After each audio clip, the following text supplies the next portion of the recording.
So guys अभी हम पहुंच गए हैं यूनिट नंबर 17। हम कर रहे हैं परीक्षा वाणी का लाइन बाय लाइन रिवीजन। तो चैप्टर यूनिट 17 है उत्तराखंड शिक्षा भाषा साहित्य पुस्तकें एवं पत्रकारिता। ठीक है, पत्रिकाएं। पत्रिकाएं तो ये इम्पोर्टेंट चैप्टर है जो हमें लाइन बाय लाइन देखना है, जहाँ से डायरेक्टली क्वेश्चन पूछे जाते हैं। वैसे तो हर यूनिट ही इम्पोर्टेंट है, तो सारी इसीलिए हम लाइन बाय लाइन कर रहे हैं। तो इसके बाद ये जो पूरी सीरीज़ देखने के बाद मैं सजेस्ट करूँगी, ये मेरा पर्सनल सजेशन है कि इनके क्वेश्चन आंसर ज़रूर आप लगा लें। ठीक है, तो चलिए स्टार्ट करते हैं। हिमालय का यह भूभाग प्राचीन प्राचीन काल से ही आश्रम पद्धति शिक्षा के लिए बहुत प्रसिद्ध रहा है। यहाँ मंदिरों, आश्रमों तथा गुफाश्रयों में शिक्षा ग्रहण करने के लिए दूर दूर से विद्यार्थी आते हैं। प्राचीन काल में बद्रिकाश्रम, रुद्राश्रम, शुक्राश्रम, वशिष्ठाश्रम, कण्वाश्रम, कपिलाश्रम, नारदाश्रम, गणेशाश्रम, गरुड़ाश्रम आदि शिक्षा के महान केंद्र हैं, जहाँ आश्रम पद्धति से वेदांग, दर्शन, शस्त्र, संगीत, योग, ज्योतिष शिक्षा आदि की शिक्षा दी जाती है। महाकाली, कविदास एवं चक्रवर्ती सम्राट भरत इन्हीं के नाम पर अपने देश का नाम पड़ा, जो कण्वाश्रम से संबंधित थे। वर्तमान में हरिद्वार, ऋषिकेश, जोशीमठ, रानीखेत, देवप्रयाग आदि नगरों आश्रम पद्धति से शिक्षा दी जाती है। ठीक है, यद्यपि आधुनिक शिक्षा एवं शिक्षण संस्थानों की स्थापना का क्रम अंग्रेजी शासनकाल को 19वीं सदी के मध्य से शुरू हुआ, लेकिन राज्य गठन के पूर्व यहाँ विद्यालयी, रोजगार परक तथा उच्च पर्याप्त व कामचलाऊ थी। राज्य गठन के बाद प्राथमिक एवं माध्यमिक कक्षा 1 से 12 तक को एकीकृत कर दिया गया तथा इसके प्रशासन के लिए एक निदेशालय और गठन किया गया। लेकिन 2011 में प्राथमिक, माध्यमिक व एकेडमिक शोध संसाधन प्रशिक्षण हेतु अलग निदेशालयों का गठन किया गया। निदेशालय के अधीन परीक्षाओं तथा शिक्षा आदि के क्रियान्वयन हेतु रामनगर, नैनीताल में उत्तराखंड शिक्षा एवं परीक्षा परिषद बोर्ड का गठन किया गया। राज्य में विद्यालयी शिक्षा संबंधी अनुसंधान, मूल्यांकन एवं शिक्षकों के प्रशिक्षण के लिए जनवरी 2002 में नरेंद्रनगर, टिहरी, गढ़वाल में राज्य शैक्षणिक अनुसंधान एवं प्रशिक्षण परिषद की स्थापना की गई। उच्च शिक्षा के प्रशासन में के लिए हल्द्वानी, नैनीताल में उच्च शिक्षा निदेशालय की स्थापना की गई।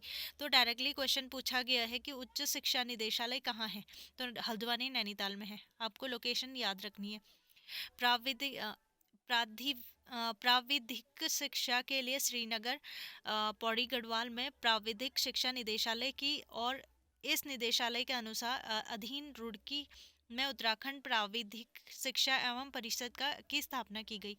संस्कृत शिक्षा के लिए अलग से एक विभाग तथा उसके अंतर्गत देहरादून में शिक्षा परिषद का गठन किया गया। तो संस्कृत शिक्षा परिषद का गठन देहरादून में किया गया। अब देखते हैं प्राथमिक एवं माध्यमिक शिक्षा। नई व्यवस्था के तहत प्राथमिक एवं माध्यमिक शिक्षा के देखरेख के लिए ब्लॉक स्तर, जो सबसे निचला स्तर होता है, शिक्षा अधिकारी, बेसिक एवं शिक्षा अधिकारी माध्यमिक की व्यवस्था की गई है। जिला स्तर पर इसे जिला अधिकारी, डीईओ और उसके अधीन अपर शिक्षा अधिकारी माध्यमिक और अपर शिक्षा अधिकारी बेसिक की व्यवस्था की गई है। जबकि मंडल स्तर पर शिक्षा निदेशक और राज्य स्तर पर शिक्षा निदेशक की व्यवस्था की गई है। राज्य के उधम सिंह नगर में एक शिक्षा एवं प्रशिक्षण संस्थान डायट्स तथा रुद्रप्रयाग, बागेश्वर में चंपावत में लघु 3 जिला शिक्षा एवं प्रशिक्षण संस्थानों की स्थापना की गई है। इसके अलावा एक राज्य शैक्षिक योजना के प्रशिक्षण संस्थान सीमेट की स्थापना की गई। ठीक है, फिर है राज्य में विद्यालयी पूर्व शिक्षा के लिए प्रारंभिक शिशु देखभाल एवं शिक्षा केंद्रों, आंगनबाड़ी की स्थापना की गई है। फिर हम देखते हैं प्राथमिक एवं माध्यमिक शिक्षा कार्यक्रम में क्या क्या योजनाएं चलाई गई। स्कूल चलो अभियान राज्य में 2001 से संचालित इस अभियान का मुख्य उद्देश्य सभी को शिक्षा एवं सभी को ज्ञान है इसका उद्देश्य। इस अभियान के मुख्य लक्ष्यों में 6 से 14 वर्ष के बच्चों को 100% नामांकन, बच्चों का विद्यालय में 100% ठहराव, बालिकाओं तथा SC/ST शिक्षा पर विशेष बल, जन समुदाय की भागीदारी तथा 2010 तक अ, कक्षा 1 से 8 तक की शिक्षा को सार्वजनिकरण करना है इसका मुख्य उद्देश्य स्कूल चलो अभियान का। सेकंड है विशेष छात्रवृत्ति योजना। पूर्व सैनिकों के बच्चों के लिए शुरू की गई इस योजना में हाई स्कूल व इंटरमीडिएट में 80% अंक प्राप्त करने वाले बच्चों को क्रमशः 12,000 से 15,000 रुपये वार्षिक छात्रवृत्ति देने की व्यवस्था है। स्नातक स्तर के लिए यह 18,000 हो गई है। ठीक है। शिक्षा आचार्य योजना राज्य सरकार द्वारा चलाई जा रही इस योजना के अंतर्गत राज्य के सभी बच्चों को आधारभूत शिक्षा प्रदान करना है। इसके अंतर्गत 1 से 5 तक कक्षा 1 से 5 तक के बच्चों को निःशुल्क पुस्तकें दी जाती हैं। नेक्स्ट है दिव्यांग विद्यालय।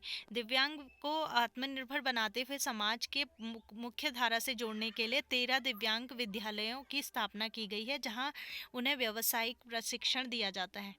फिर है काल्प, कंप्यूटर की और कंप्यूटर से शिक्षा देने हेतु कंप्यूटर एडेड लर्निंग कार्यक्रम काल्प की संचालन किया गया है। तो काल्प की फुल फॉर्म पूछ सकते हैं, कंप्यूटर एडेड लर्निंग कार्यक्रम। ठीक है, कंप्यूटर एडेड लर्निंग कार्यक्रम।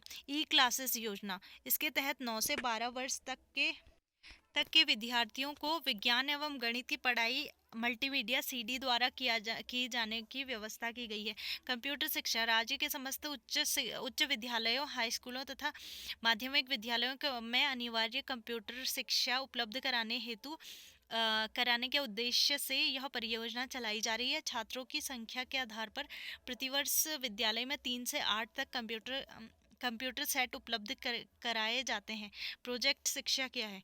माइक्रोसॉफ्ट कॉरपोरेशन लिमिटेड के सहयोग से राज्य में शुरू की गई इस शिक्षा का उद्देश्य आगामी 3 वर्षों में राज्य में 3.5 लाख विद्यार्थियों और 80,000 शिक्षकों को कंप्यूटर साक्षर बनाना है। इसका मुख्यालय देहरादून में है।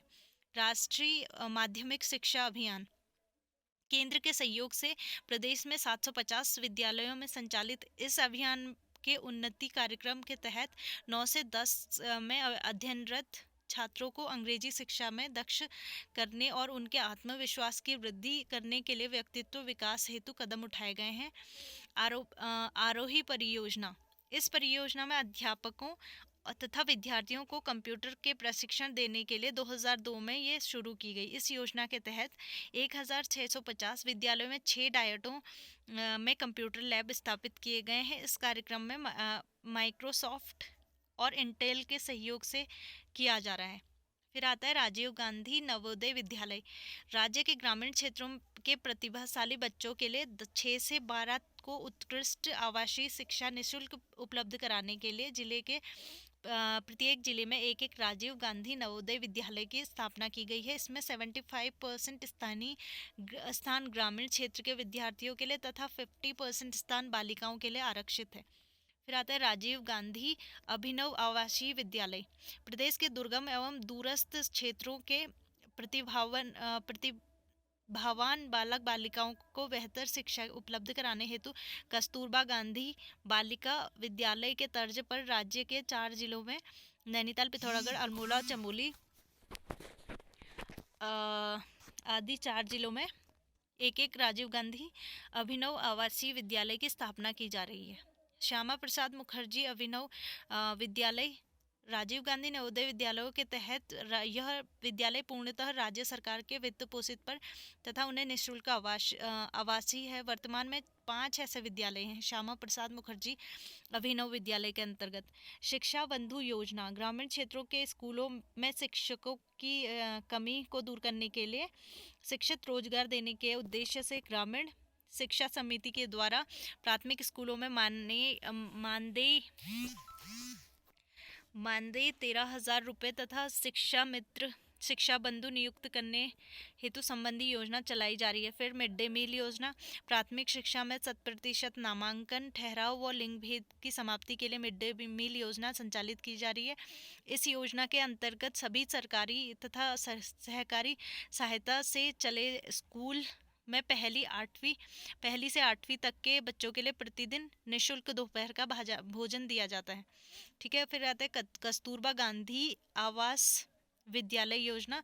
SC ST के लिए शिक्षा में पिछड़े हुए राज्य के 12 जिलों में 28 कस्तूरबा गांधी विद्यालयों की स्थापना की गई है। केंद्र सरकार पोषित इन विद्यालयों में SC ST छात्रों को निःशुल्क आवासीय शिक्षा प्रदान की जाती है।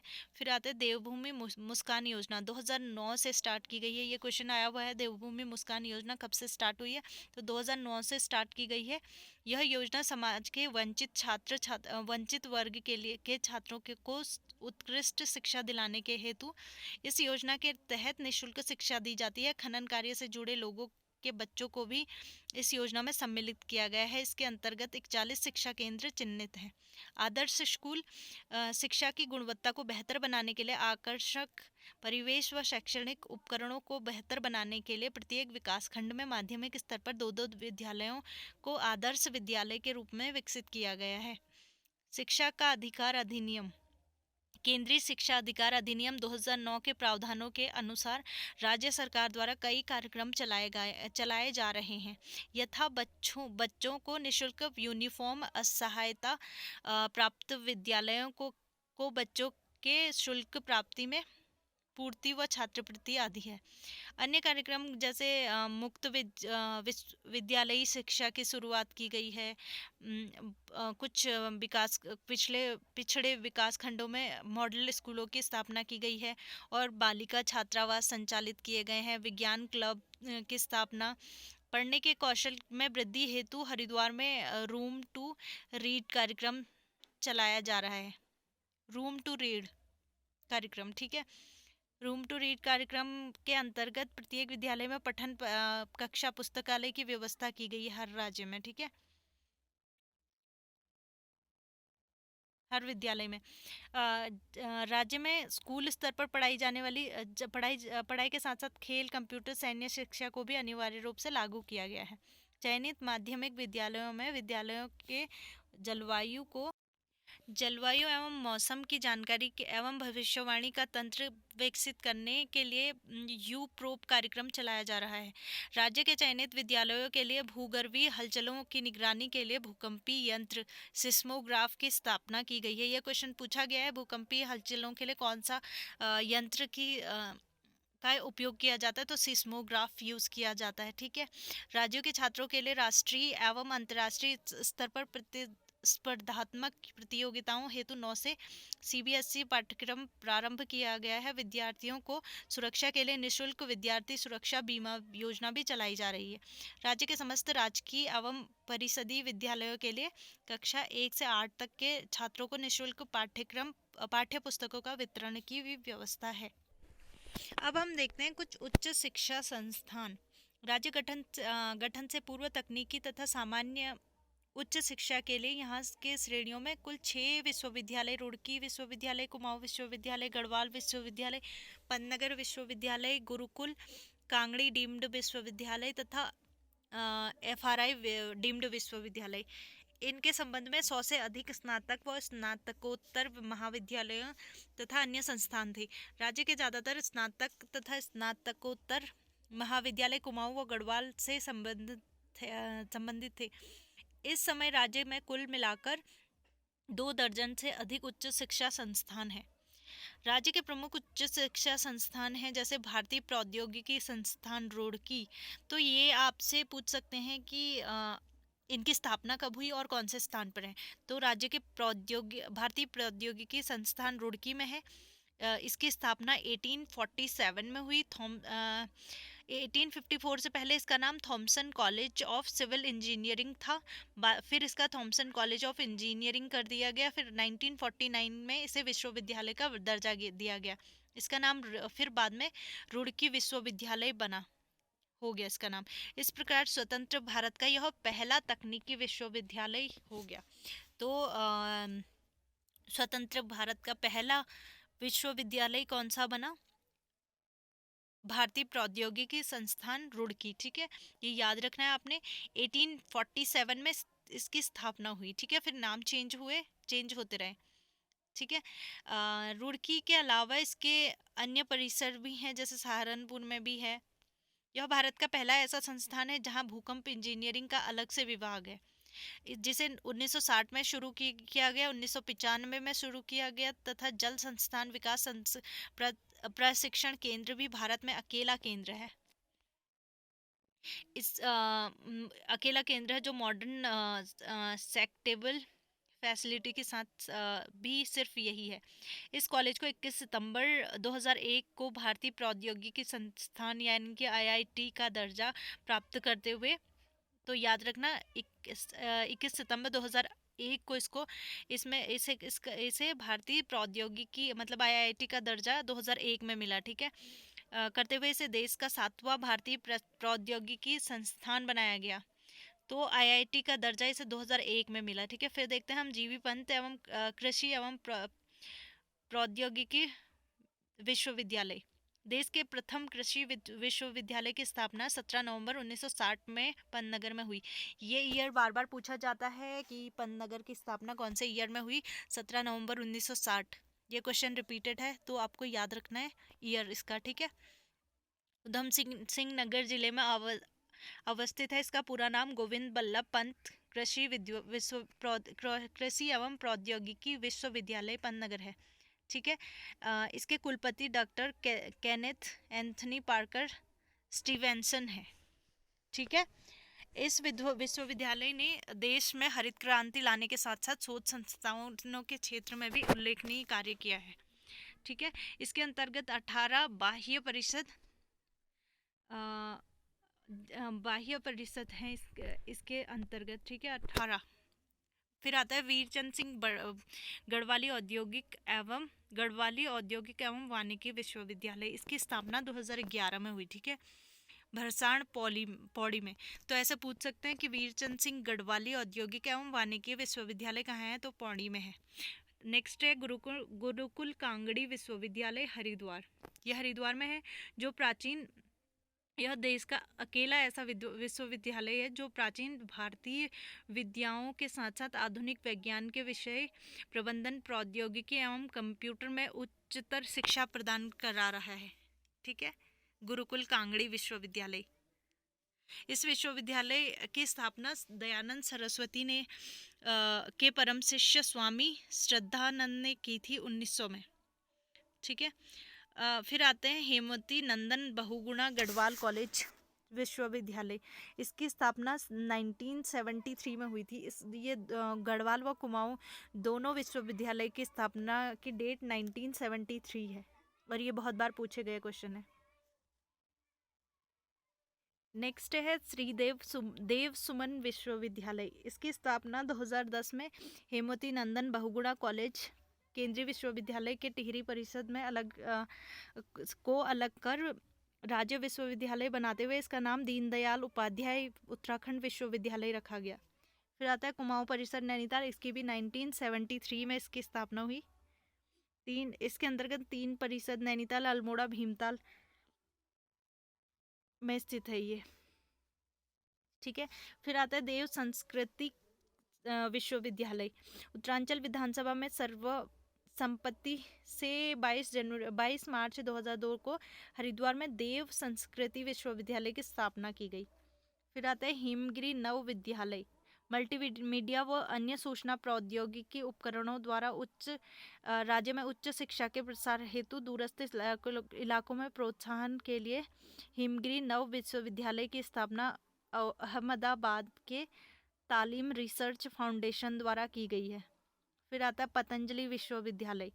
राज्य सरकार द्वारा 25 मार्च 2006 को प्रस्ताव द्वारा हरिद्वार में स्थित पतंजलि योग विद्यापीठ को डीम्ड विश्वविद्यालय का दर्जा दिया गया, ठीक है। फिर आता है स्वामी राम हिमालयन विश्वविद्यालय। इसके महान संत योगी व समाज सुधारक डॉक्टर स्वामी राम की स्मृति में देश विदेश में फैले उनके शिष्यों द्वारा 1989 में जॉलीग्रांट देहरादून में इसकी स्थापना की गई। ठीक है। हिमालयन विश्वविद्यालय, ये याद रखना आप। संस्कृत विश्वविद्यालय, ये भी हरिद्वार में है, रानीपुर झाल के समीप। ठीक है। फिर आता है तकनीकी विश्वविद्यालय, ये भी देहरादून में है, उत्तराखंड तकनीकी विश्वविद्यालय नाम से इसकी स्थापना की गई है। आयुर्वेदिक विश्वविद्यालय, राज्य के आयुर्वेदिक विश्वविद्यालय की स्थापना 2009 में देहरादून में की गई। चिकित्सा शिक्षा विश्वविद्यालय, राज्य में सरकारी व गैर सरकारी मेडिकल कॉलेजेस में एक रूपता लाने के लिए नियंत्रण करने के लिए चिकित्सा शिक्षा विश्वविद्यालय की स्थापना की गई। ये कुछ अलग से जो हमने पढ़ चुके हैं हम लोग, उन्हीं के ईयर दिए हैं सेपरेटली, क्योंकि क्वेश्चन यहीं से आते हैं। जीबी पंत 1960, कुमाऊं विश्वविद्यालय 1973, संस्कृत विश्वविद्यालय 2005, दून विश्वविद्यालय 2005, उत्तराखंड मुक्त विश्वविद्यालय 2005, उत्तराखंड तकनीकी विश्वविद्यालय 2005, उत्तराखंड आयुर्वेदिक विश्वविद्यालय 2009, उत्तराखंड औद्योगिक एवं वानिकी विश्वविद्यालय 2011। फिर आते श्रीदेव सुमन उत्तराखंड विश्वविद्यालय 2011, हेमवती नंदन बहुगुणा उत्तराखंड मेडिकल शिक्षा विश्वविद्यालय 2014, उत्तराखंड आवासीय विश्वविद्यालय 2016। फिर आते कुछ डीम्ड विश्वविद्यालय, जैसे कि गुरुकुल कांगड़ी 1902 में स्थापना हुई इसकी।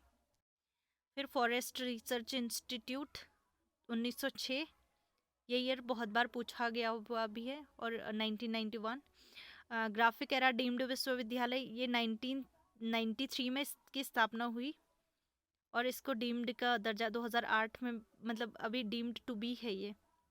फिर आता है केंद्रीय विश्वविद्यालय, हेमवती नंदन गढ़वाल विश्वविद्यालय 2009 और 1973 में स्थापना हुई इसकी। निजी विश्वविद्यालय हैं कुछ, इनके लोकेशन याद रख लेना। देव संस्कृति विश्वविद्यालय हरिद्वार 2002, ये पूरे ईयर वाइज आप याद कर लेना इसको। हिमगिरी विश्वविद्यालय देहरादून 2003, इकफाई विश्वविद्यालय 2003, पेट्रोलियम एवं ऊर्जा विश्वविद्यालय 2003 देहरादून, पतंजलि विश्वविद्यालय हरिद्वार 2006, स्वामी राम हिमालयन विश्वविद्यालय 2007, ग्राफिक एरा हिल विश्वविद्यालय भीमताल व देहरादून 2011, DIT विश्वविद्यालय देहरादून 2013, IMS यूनिसन विश्वविद्यालय 2013, उत्तरांचल विश्वविद्यालय 2013, मदरहुड विश्वविद्यालय 2015, भगवंत ग्लोबल विश्वविद्यालय कोटद्वार पौड़ी 2016, हिमालयन गढ़वाल विश्वविद्यालय पोखरा पौड़ी 2016, श्री गुरु रामराय विश्वविद्यालय 2017, क्वांटम विश्वविद्यालय रुड़की 2017, हिमालयन विश्वविद्यालय 2019। उच्च शिक्षा के राष्ट्रीय स्तर संस्थान है जैसे IIT रुड़की, इसकी स्थापना 1847 में स्थापना हुई। 1949 में इंजीनियरिंग विश्वविद्यालय हुआ ये 2001 में। राष्ट्रीय प्रौद्योगिकी संस्थान श्रीनगर पौड़ी 2010, भारतीय प्रबंधन संस्थान काशीपुर 2011, एम्स 2012 ऋषिकेश में है AIIMS.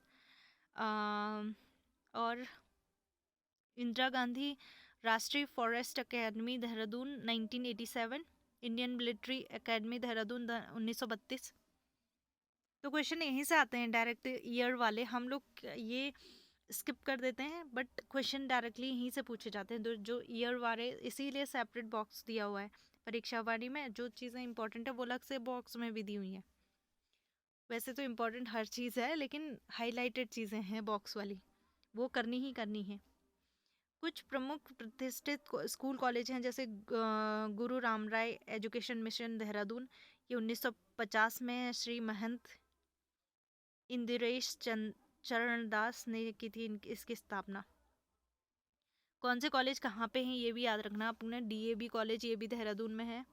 Doon college Dehradun, Saint Joseph academy 1934, ये भी देहरादून में है। ये कुछ कॉलेजेस हैं, इनकी स्थापना ईयर दिए हुए हैं। जैसे सेंट जॉर्ज कॉलेज, ये बहुत इम्पोर्टेंट स्कूल और कॉलेजेस हैं उत्तराखंड के, तो इनको याद रखना है और इनके ईयर याद रखने हैं। जैसे Saint Joseph College Mussoorie 1853, Welham Girls High School Dehradun 1857, Sherwood College Nainital 1869, Landour Language School Mussoorie 1870, Ramsay Inter College Almora 1870, Wynberg एनल School 1887, Oak Grove School Mussoorie 1888, Woodstock Oak Grove School Mussoorie 1888, Woodstock School Mussoorie 1901, Convent of Jesus and Mary Dehradun 1902, Mahadevi Kanya Pathshala Dehradun 1902। ये पूछा गया question है, महादेवी कन्या पाठशाला year पूछा है इससे PYQs अगर आप सॉल्व करते हैं तो।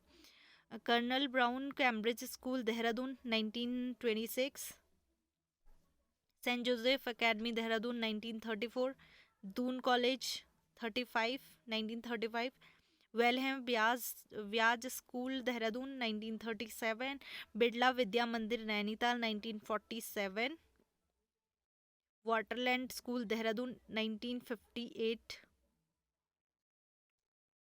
कुछ अब तकनीकी शिक्षा देखते हैं। जैसे 177 औद्योगिक प्रशिक्षण संस्थान संचालित किए गए हैं उत्तराखंड में। राज्य में डिप्लोमा स्तरीय प्रविधिक के लिए 70 राजकीय और 58 निजी कॉलेज। अब देखते हैं कुछ इम्पोर्टेंट चिकित्सा शिक्षा। ठीक है, राज्य में चिकित्सा की शिक्षा के विस्तार के लिए विशेष ध्यान दिया जा रहा है। वर्तमान में राज्य में एलोपैथिक, आयुर्वेदिक, होम्योपैथिक तथा नेचुरोपैथिक पद्धतियों में शिक्षा देने के लिए कई सरकारी निजी संस्थाएं प्रमुख हैं। जैसे मेडिकल विश्वविद्यालय देहरादून और ऋषिकेश के बीच जॉलीग्रांट नामक स्थान पर डॉक्टर स्वामी राम की स्मृति में उनके शिष्यों द्वारा 1989 में Himalayan institute of hospital trust के तहत Himalayan institute of medical sciences की स्थापना की गई है। तो इसका ईयर याद रखना है, किसने कौन से ईयर में किया, 1989 में। किसने कराया, डॉक्टर स्वामी राम की स्मृति में उनके शिष्यों द्वारा किया गया। ठीक है, नेक्स्ट है अखिल भारतीय आयुर्वेदिक संस्थान। केंद्र सरकार द्वारा ऋषिकेश में स्थापित अखिल भारतीय आयुर्वेदिक संस्थान एम्स की स्थापना 2014 फरवरी 2014 में कार्य करना शुरू किया गया था। ठीक है, फिर है सुशीला तिवारी मेमोरियल चिकित्सालय हल्द्वानी नैनीताल। 19 मार्च 1997 में चिकित्सालय के रूप में स्थापित किया गया इसे, और 2004 से इसे मेडिकल कॉलेज के रूप में भी संचालित किया गया। ठीक है, फिर है वीरचंद सिंह गढ़वाली राजकीय कॉलेज मेडिकल कॉलेज। इसकी स्थापना 7 जुलाई 2008 से की गई। दून मेडिकल कॉलेज देहरादून, इसकी 2016 से इसमें मेडिकल की पढ़ाई होना स्टार्ट हुआ। चिकित्सालय शिक्षा विश्वविद्यालय, इसकी 2013 में स्थापना हुई देहरादून में। आयुर्वेदिक विश्वविद्यालय 2009 में इसकी स्थापना हुई। इनका स्थापना वर्ष और लोकेशन आप याद रखना। ठीक है, फिर आता है भाषा संस्थान एवं हिंदी अकेडमी। राज्य में उत्तराखंड भाषा संस्थान व उत्तराखंड हिंदी एकेडमी की स्थापना 2009 में की गई थी। ये इंपॉर्टेंट बन जाता है कि उत्तराखंड भाषा संस्थान व उत्तराखंड हिंदी एकेडमी की स्थापना कौन से वर्ष में की गई, 2009 में। हिंदी एवं अन्य भाषा का प्रचार प्रसार, शोध, अनुदान, साहित्य संग्रह, सरकारी गजट का अनुदान आदि कार्य इन संस्थाओं द्वारा किया जाता है। 2011 में हिंदी एकेडमी के नाम के आगे डॉक्टर पीताम्बर दत्त बर्थवाल का नाम जोड़ दिया गया। ये इंपॉर्टेंट बन जाता है, कौन से ईयर में हिंदी एकेडमी के नाम के आगे डॉक्टर पीताम्बर बर्थवाल का नाम जोड़ दिया गया, 2011 में जोड़ा गया। तो बोली देखते हैं हम। हिंदी की 5 उपभाषाएं हैं, पूर्वी हिंदी, पश्चिमी हिंदी, राजस्थानी हिंदी, बिहारी हिंदी व पहाड़ी हिंदी, तथा इन उपभाषाओं के अंतर्गत 18 बोलियां हैं। ये पूछा जाता है कितनी उपभाषाएं हैं, 5 उपभाषाएं हैं और इनके अंतर्गत 18 बोलियां हैं हिंदी भाषा के अंतर्गत। ठीक है, डायरेक्टली क्वेश्चन बन जाते हैं यहाँ से। कश्मीर के दक्षिण पूर्व सीमा में सीमा पर भद्रवाह से नेपाल के पूर्व भाग तक बोली जाने वाली भारतीय आर्य भाषा परिवार से संबंधित प्रायः सभी बोलियां पहाड़ी उपभाषा के अंतर्गत आती हैं। पहाड़ी हिंदी को 3 वर्गों में बांटा गया है। यह पूर्वी पहाड़ी, मध्य पहाड़ी, पश्चिमी पहाड़ी। उत्तराखंड लगभग संपूर्ण क्षेत्र मध्य पहाड़ी समूह में आता है, जिसके अंतर्गत मुख्यतः कुमाऊनी व गढ़वाली बोलियां आती हैं। इन बोलियों में साहित्य सृजन एवं फिल्मों के निर्माण होते हैं, अतः इन्हें भाषा का दर्जा प्राप्त है। इन बोलियां भाषा के लेखन में देवनागरी लिपि का प्रयोग होता है। ये क्वेश्चन रिपीट हुआ है कि कौन सी लिपि का प्रयोग हुआ है, तो देहरादून देवनागरी लिपि का प्रयोग हुआ है। राज्य में हिंदी, गढ़वाली, कुमाऊनी, नेपाली के अलावा उर्दू, पंजाबी, बांग्ला आदि भाषाएं भी बोली जाती हैं। भाषा और उनके बोलने वालों की संख्या निम्नलिखित है। सबसे पहले हम देखते हैं कुमाऊनी बोली कहाँ कौन से स्थान पर बोली जाती है और कितने % लोग कैसे कैसे बोलते हैं। ठीक है, राज्य के कुमाऊं क्षेत्र में उत्तरी तथा दक्षिणी सीमांतों को छोड़कर शेष भूभाग में कुमाऊनी बोली जाती है। इस भाषा के मूल रूप का संबंध में विद्वानों के 2 दृष्टिकोण सामने आए। कुमाऊनी का विकास दरद, खश, पैसाची व प्राकृत से हुआ है। दूसरा मत है हिंदी का ही भांति कुमाऊनी का भी विकास सौरसेनी अपभ्रंश से हुआ है। ठीक है, प्रथम मत के समर्थन में doctor Grierson, doctor Suniti Kumar Chatterjee तथा डी शर्मा आदि हैं, जबकि द्वितीय मत के समर्थक डॉक्टर नारायण दत्त पालीवाल, उदयनारायण तिवारी, डॉक्टर धीरेन्द्र वर्मा, पंडित बद्री दत्त पांडे, ये सब हैं। ठीक है, तो ये याद रखनी है आपने। फिर आती है पूर्वी हिंदी। ठीक है, पूर्वी कुमाऊनी वर्ग, इसमें कौन कौन सी बोलियां आती हैं ये याद रखना आपको। पूर्वी कुमाऊनी में कुमेया आती है, सौरियाली आती है, सिराली आती है, अस्कोट आती है। और आप याद रखना कि पूर्वी हिंदी में कौन सी आती है, पश्चिमी हिंदी में कौन सी आती है, उत्तरी कुमाऊनी में कौन सी आती है। ठीक है, तो पूर्वी में आती है कुमेया, सौरियाली, सिराली, अस्कोटी, ये पूर्वी में आती है। पश्चिमी आती है खस पराजिया, पछाई, फालदा, कोटी, चौखिरिया, गंगोई, दनपुरिया। ठीक है, उत्तरी कुमाऊनी में आती है जौहारी, दक्षिणी कुमाऊं में आती है नैनीताल कुमाऊं या रच भैंसी। तो ये याद रखनी है कौन सी वाली में कौन सी आती है, लैंग्वेज याद रखनी है आपने। कुमाऊनी की कुछ मुख्य विशेषताएं, जैसे शौ के स्थान पे शौ का प्रयोग अधिक होता है। इस बोली में अवधी बोली का प्रभाव अधिक पाया जाता है। ठीक है, अब देखते हैं हम कुमाऊं क्षेत्र में वो सारी भाषाओं के अलावा और कौन कौन सी भाषाएं बोली जाती हैं। सबसे पहले भाषाओं के नेम याद रखना और कौन कौन सी बोली जाती हैं। क्वेश्चन ऐसे आ सकता है कि कौन सी नहीं बोली जाती हैं, 3 ये दे देंगे और कोई अलग दे देंगे, तो आपको याद करना है कि कौन कौन सी बोली जाती हैं।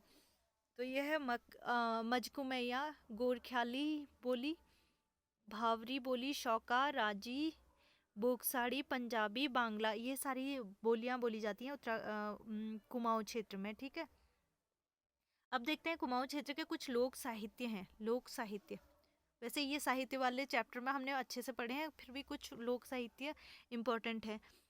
कुमाऊं के साहित्य को 2 भागों में बांटा गया है, लिखित और मौखिक। लिखित में आती है कुमाऊनी में के विद्वान डॉक्टर योगेश चतुर्वेदी ने अपनी पत्रिका गुमानी ज्योति में लिखते हैं।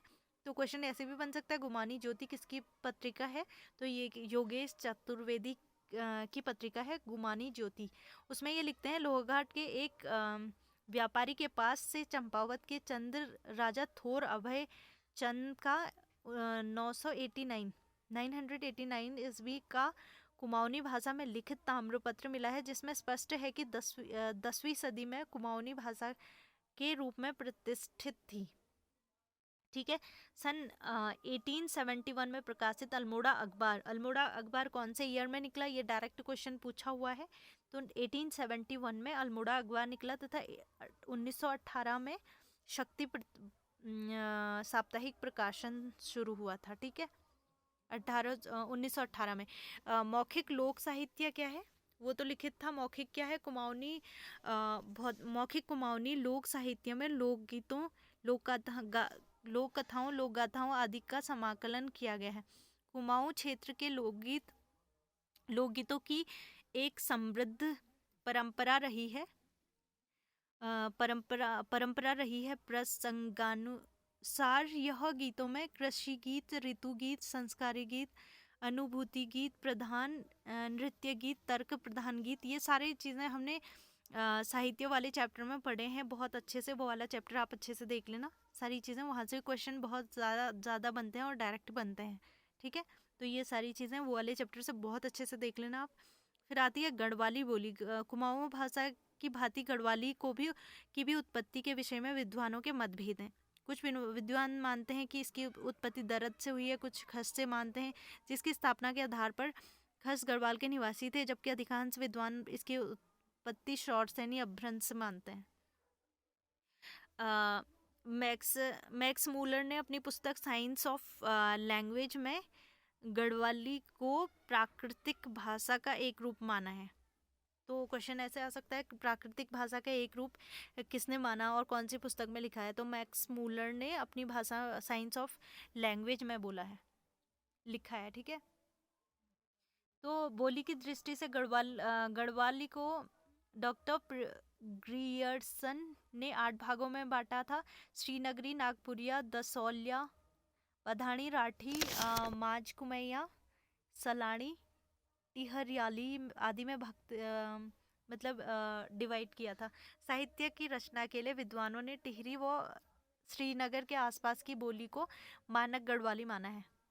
तो मानक गढ़वाली कौन सी किस एरिया के भाषा को माना गया है? ऐसे भी क्वेश्चन बन सकता है। टिहरी एवं श्रीनगर के आसपास की बोली को मानक गढ़वाली माना है। ठीक है, गढ़वाली भाषा की कुछ मुख्य विशेषताएं क्या हैं? गढ़वाल भाषा में देश के अन्य भाषाओं के शब्द मिलते हैं, जिनका मूल कारण है देश के कोने कोने से यात्रियों का आना। इसमें हिंदी के मूल स्वरों के अलावा अन्य कई स्वरों का भी अस्तित्व देखा गया है। ठीक है, फिर आता है गढ़वाल क्षेत्र की अन्य बोलियां, इनके नेम याद रखना आप। खड़ी हिंदी, जौनसारी, भोटिया, क्योंकि अलग अलग जनजाति के लोग भी यहाँ रहते हैं, तो वो वाली सारी लैंग्वेजेस यहाँ पे बोली जाती हैं। गढ़वाली लोक साहित्य में लिखित और मौखिक दो हैं। इसमें भी गढ़वाली में लिखित में क्या है? सामान्य तौर पर गढ़वाली भाषा में लिखित साहित्य का आरंभ 1750 ईस्वी में माना जाता है, लेकिन श्याम चंद्र नेगी गढ़वाल नरेश सुदर्शन शाह द्वारा लिखित गोरख्याणी में से गढ़वाली लिखित साहित्य का आरंभ माना गया है। गोरख्याणी के बाद से लिखित गढ़वाली का आरंभ माना गया है। विकास की दृष्टि से गढ़वाली साहित्य को आरंभिक गढ़वाली, सिंह, पांथरी, आधुनिक आदि 5 वर्गों में बांटा गया है। ठीक है, फिर आता है मौखिक लोक साहित्य। इसके लोकगीत याद रखना, जैसे लोकगीत आ जाते हैं। इसमें मौखिक कौन कौन से हैं? लोकगीत आ जाती हैं, लोक कथा आ जाती हैं, लोक गाथा आ जाती हैं। इनका पूरा डिटेल में हमने वो वाले चैप्टर में करा है लोक साहित्य में। ठीक है, तो आप डिटेल में वहाँ से देख लेना, पूरी चीज़ें रिपीटेड हैं, तो उसमें डिटेल में दी हुई हैं एक्सप्लेनेशन के साथ साथ पूरी। तो आपको ये याद रखना है मौखिक में कौन कौन सी है? लोकगीत है, लोक कथा है, लोक गाथा है। ठीक है, और लोकोक्तियाँ हैं, पहेलियाँ हैं, लोक वार्ता हैं। तो यहाँ पे कुछ मासिक पत्रिकाएं दी हैं, इनको आप देख लेना कि कौन सी पत्रिका कहाँ से निकलती थी। ये जो प्रमुख पत्रिकाएं हैं ये आपने याद कर लेनी। उत्तराखंड दर्शन देहरादून से निकलती थी, ये मासिक थी। प्रवचन ये देहरादून से मासिक थी। युगवाणी मासिक थी, देहरादून से निकलती थी। धात देहरादून से निकलती थी, यह अनियमित थी, मतलब कभी भी निकल जाती थी। पहाड़ नैनीताल से निकलती थी, ये वार्षिक थी, मतलब पूरे ईयर में एक बार निकलती थी। उत्तरा नैनीताल से निकलती थी, त्रैमासिक थी, 3 महीने में एक बार निकलती थी। आज का पहाड़ भी 3 महीने में एक बार निकलती थी, पिथौरागढ़ से। मध्य हिमालय पिथौरागढ़ से निकलती थी, मासिक, मतलब एवरी मंथ निकलती थी। पूर्ववासी अल्मोड़ा से निकलती थी, ईयरली निकलती थी, वार्षिक। उत्तराखंड संस्कृति पौड़ी से निकलती थी, वार्षिक। राष्ट्रीय ज्वाला दुगड्डा पौड़ी से निकलती थी, त्रैमासिक, 3 महीने में एक बार। अंतरज्वाला निकलती थी, ये भी मासिक थी, दुगड्डा पौड़ी से निकलती थी।